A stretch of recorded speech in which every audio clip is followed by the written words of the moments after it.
Hey y'all, it's Margaret with Saunders IT. Welcome back to our How To Tuesday. So today I'm going to talk about AI and how you can actually get the answers that you're looking for. Okay, so let me ask you a question. How many of you have ever tried AI?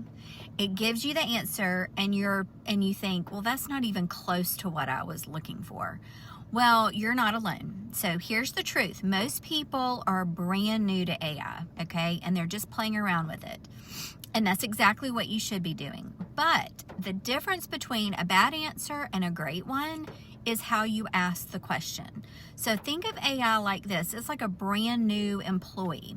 All right, if you ask an employee, hey, help me with marketing. Well, you're probably going to get something all over the place. They're not going to read your mind. They're not going to really know what you want. They're going to be frustrated and you're going to be frustrated. Well, if you tell your new employee, will you write a short Facebook post for our small business about cybersecurity in very simple terms? Now you're going to get something useful from your new employee. Just like it's very similar to AI, okay? So say we go on ChatGPT, that's probably a great place to start. I mean, there are many platforms that cater to different things. Some are better with research, some are better with images.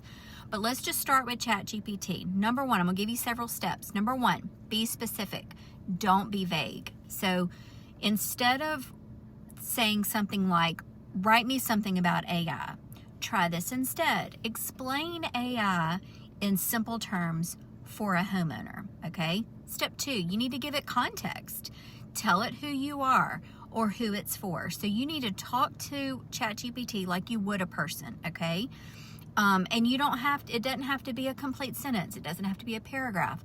Just write out your thoughts as though you're talking to someone, okay? So tell it, I own a small business with 5 employees. Or, this is for social media. My audience isn't techie. The more detail you give it, the better AI is going to work, okay? Step 3, tell it how you want it to sound. And this is where it really clicks. You want to say things like, keep it short, make it sound friendlier, make it sound more professional, write it on a 5th grade level, make it sound more Southern. Anything that when you read the answer, tweak it, okay? So you're in control. You just have to tell it.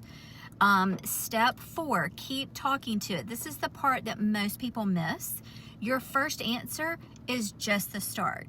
So you want to say things like, make it shorter, make it longer, make it more fun. Explain it differently. If you don't just like how it was worded, say, can you reword that? It gets better the more you guide it. So quick tip, since most people are just testing AI right now, just remember, don't put anything in there that's really personal or sensitive. Treat it like you would a brand new employee. You want them to be helpful, but you still use good judgment. And then just to wrap it up, if AI has not worked for you yet, it's probably not AI, it's just how you're asking. So once you learn how to talk to it, that is when it can really save you a ton of time and really help you with what you're needing. So if y'all have any questions or any other questions, if it doesn't have to do with AI, y'all please email me. I love getting the emails from y'all. It's margaret@saundersit.net. And then our website, which has a brand new look, come over and see us, saundersit.net. And then we're on Facebook, Instagram, LinkedIn, and X. We'd love to see you over there. Y'all have a great rainy Tuesday, and I will see y'all next week. Bye.